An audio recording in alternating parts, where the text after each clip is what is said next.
Nongeye kubasuhuza kandi mbifuriza ibihe byiza mwe mudahema kudukurikira umunsi ku munsi hano kuri Mbarusha Mining TV ku makuru ya mining zigiye zitandukanye tugenda tubagezaho umunsi ku munsi. Uyu munsi ni itariki 26 z'ukwezi kwa 9 umwaka wa 2025. Duhawemo itangazo rishyashya na kuwa timu ya P Network. Ni update bashyizemo mu masaha y'ijoro ku itariki 25 z'ukwezi kwa 9, ariko abenshi batangiye kubona iyi update ku itariki 26. Hari n'abazatangira kubibona ku itariki 27 cyangwa 8 bitewe n'igihe bafunguriye amapplication yabo cyangwa bagiye kumayininga, nibwo bazahita babona iyi update. Ariko ndagira mbabwire ko ni update imaze amasaha make cyane duhawe na kuwa timu ya P Network. Ni itangazo ryiza cyane, ni update nziza cyane ishimishije igendanye na P Hackathon umwaka wa 2025.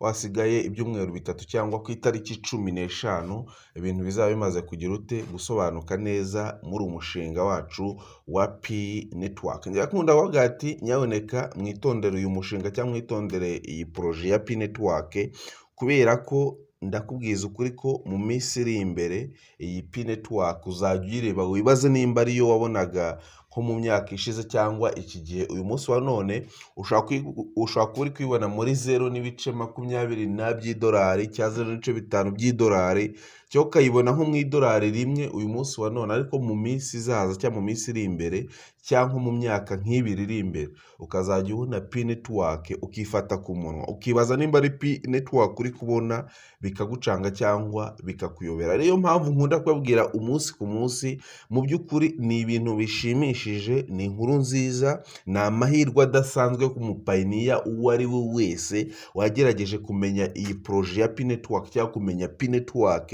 Ni amahirwe akomeye cyane kuba turi kwibona muri 0.2 by'idolari cya 0.18 mwayibonyemo, nubwo bamwe na bamwe batabibonye, no kwibona muri 0.3 by'idolari. Ni amahirwe akomeye cyane. Kubera iki? Impamvu nyakunda kwibabwira, uyu munsi wa none ushobora kubona P 100 ku mafaranga make cyane cyangwa mu buryo ki bukoroheye, na P 1000 wazibona ukazibikaho mu buryo ki bworoshye, na P n'ibihumbi 5 zikeneye ushobora kuzibona. Ariko ndagira ngo mbanze nkubwire ko ntarinjira muri update mu minsi izaza cyangwa mu minsi iri imbere no kwigondera P 10 ari igihe bizajya bigorana, kandi ibintu tubivuga hakiri kare. Jya nkunda kubahereza ingero zumvikana kandi zigaragara zifatika. Nk'uyu munsi wa none ko wagura nka BNB, kandi nko mu myaka nk'ibiri ishize BNB yari iri mu madolari 200 mu myaka 2 ishize. Uyu munsi wa none turi kuyibona mu gihumbi cy'idolari mu madolari 900. Nko mu myaka nk'icumi ishize za Bitcoin washoboraga kugura na Bitcoin 50, 20, Bitcoin 1000 washoboraga kuzigura rwose ukazibikaho. Ariko uyu munsi wa none ndagira nkubwire ko utapfa kwigondera n'igice cya Bitcoin, 0.5 bya Bitcoin kuba wabigura. Bisaba indi projet, bisaba gutegura, n'amafaranga menshi. Uyu munsi wa none Bitcoin imwe amafaranga ihagaze mugize ute murayizi. Na P Network ndagira nkubwire ko ariyo nzira iri kugenda igira ute igana. Twahawemo itangazo rero, ngira ngo reka tubanze turisome.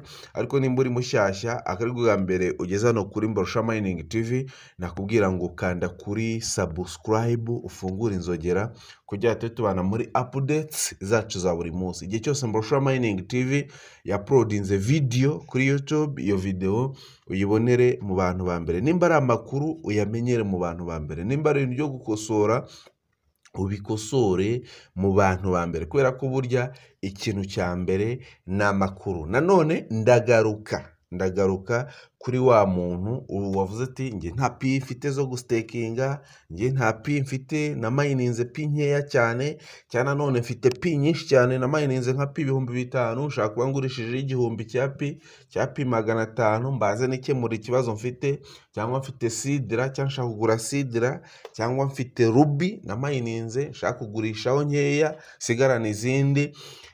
Izo serivisi zose mbabwiye, waba ukeneye P waba ushaka kuzigurisha, waba ukeneye sidra, waba ushaka kuzigurisha, waba ukeneye ruby cyangwa ufite izo ugurisha, reba muri komenti z'iyi videwo urabonamo nimero yanjye nkoresha kuri WhatsApp ndetse na link ya WhatsApp joining na groupe yacu, ujye ugenda uboneramo updates za buri munsi. Izo serivisi zose ndazigufasha rwose, ndakugurira amafaranga kugereho neza cyane. Igihugu cyose urimo amafaranga turakwishyura akugereho 5/5. Waba uri Bujumbura, waba uri Uganda, waba uri Malawi, waba uri Zambia, waba uri Mozambique, waba uri muri Congo, waba uri mu bihugu by'i Burayi, aho waba uri hose, nimba ukeneye pi rwose urazibona nta kibazo. Nimba ukeneye sidra zirakugeraho 100% step by step, ako kanya zita ko zigira ute zikugera. Urumva ko ibintu bigize ute byaroroshye, by'umwihariko hano kuri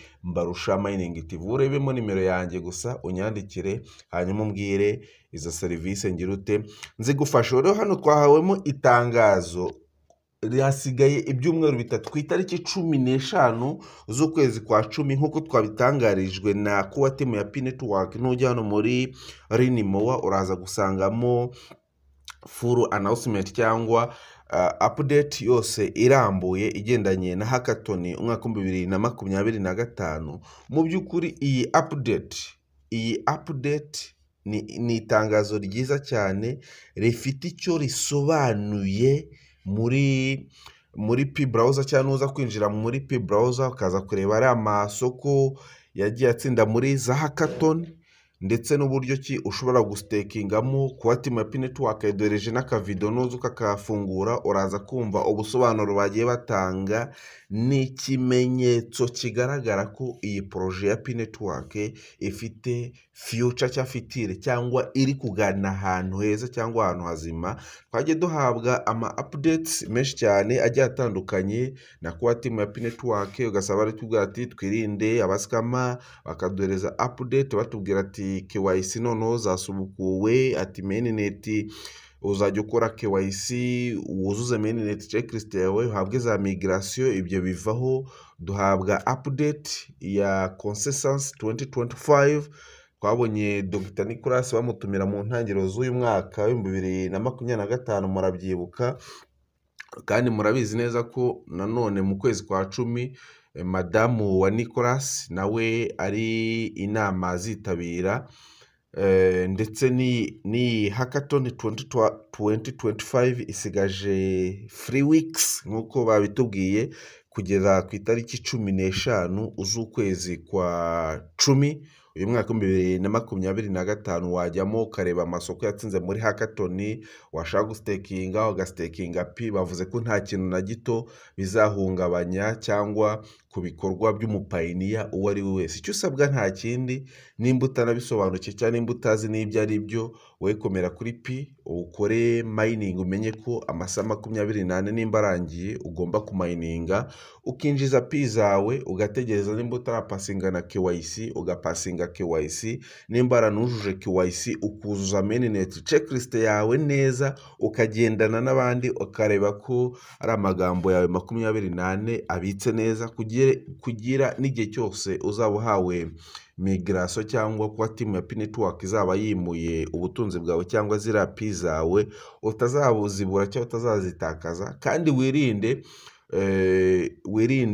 kubera ko hari abantu benshi njya nkunda kubona banyandikira ati pi zanjye bazitwaye, ati pi zanjye navuganye n'umuzungu cyangwa navuganye n'umuntu ambwira ko agiye kuzigura, anyereka akarinki nkoresha, ku karinki ngakanzeho ninjiye muri P browser yanjye sanga za pi ziragiye. Ati nahuye n'umuntu arambwira ati mufashe musapotinge, akeneye amajwi, ndamutora none pi zanjye nazo zirajya. Ibyo bintu byose mubyirinde nimba ushaka kuzarya ku ifaranga rya P Network, cyangwa nta nubwo ari na pi gusa, kubera ko burya iyo umuntu akwinjiriye muri email cyangwa agize access yawe kuri email, ibintu byose nyine biba bishamikiyeho byose, urumva ko uba ugize ute, uba ubaye nk'ubijugunye cyangwa ubimuhaye, cyane ko ntabwo uba umuzi. Ni abaskama, niyo mpamvu muba mugomba kwirinda abantu nk'abo ngabo cyangwa n'abantu babizeza ngo hari nk'umuntu ujya kubona wenda nka pi uyu munsi wa none mu by'ukuri iri ahantu hasi cyane, ari nayo mpamvu nyahura bavuga ngo ni amahirwe akomeye ku mupayiniya wese cyangwa ku muntu uwo ari we wese. Ariko nanone hari igihe ubona umuntu ubwira ati pi imwe ndaguhereza amadolari 10, pi imwe ndayikugurira ku 1000 cy'idolari. Wakumva 1000 cy'idolari cyangwa amadolari nka 50 cyangwa amadolari 500, ugahita uva mu byawe ugati pi ndaba nziguhaye zose unyihera amafaranga. Wamara kuzirungika cyangwa kuzimwohereza agahita anakuboroka cyangwa ntongere no kumubona. Abantu nk'abo ngabo rero namwe ubwanyu mujye mubanza mu bitekerezeho neza, kubera ko pi agaciro ka ifite uyu munsi wa none ni kariya. Gusa uko iminsi izagenda ishira cyangwa uko timu ya Pi Network izajya igenda isetinga ishyira ku murongo iyi mishinga yayo, niko izagenda izamurirwa cyangwa igenda itera imbere n'agaciro kiyongera. Ariko uyu munsi wa none ahiri ngira ngo murahabona ni na heza cyane ku muntu ari wese, kubera ko ushobora kwibikaho pi zaba 100, zaba 1000, zaba 500, zaba 20, washobora kuzibona. Ariko mu minsi izaza cyangwa mu gihe kiri imbere, ndakubwiza ukuri ko ibi bintu nkunda kubibabwira ntabwo bizoroha kwigondera pi 10 cyangwa pi 100. Nagiye mbahereza ingero nyinshi, ntabwo umuntu yajya agenda abisubiramo buri munsi. Namwe ubwanyu mugenda mugira ute mubyibonera n'uwitegereza cyangwa ukinjira no muri, ariko mujye munasoma na white paper z'uyu mushinga wa Pi Network cyangwa munarebe na utility ya Pi Network. Itandukanye n'andi ma utility cyangwa andi makiributo yose rwose. Nuza kureba ahantu iyi projet iri kugana ya Pi Network, nta nubwo umuntu yakirirwa kubwira ati nyaboneka mininga cyangwa nyaboneka cunga imari yawe cyangwa kumera kuri projet ya Pi Network wamenye. Ntabwo umuntu ibyo byose yakirirwa agira ute abikubwira. Ariko nanone igihe utaba wamaze kubicukumbura cyangwa bisome, nanone umuntu igihe yabonye amakuru nta mpamvu n'imwe yo kukwima amakuru cyangwa yo kugusangiza amakuru meza, cyane ko mu minsi iri imbere cyangwa yamaze kutubyarira inyunguro. Ikiganiro ndagisoza nongera kwibutsa abantu batari kumayininga gukora mining neza ya Pi Network, n'abantu batarapasinga KYC bakuzuza KYC zabo na mining checklist, kubera ko kuba timu ya Pi Network yadutangarije ko KYC zasubukuwe cyangwa igihe umaze gupasinga KYC nta kabuza nta gushidikanya na migration uba ugomba guhita ko uyibona, ukaba wagira access cyangwa uburenganzira nyuma y'iminsi 14 bwo kuba wakoresha Pi coins zawe icyo ushaka, cyangwa ukaba wakemererwa no kuguriraho izindi ukazongera, washa no gustakinga ukaba wagira ute wastakinga. Ngaye nguko rero niyo amakuru cyangwa niyo update nimba afite uyu munsi ku itariki 26 z'ukwezi kwa 9 umwaka wa 2025. Duhurire mu bindi biganiro.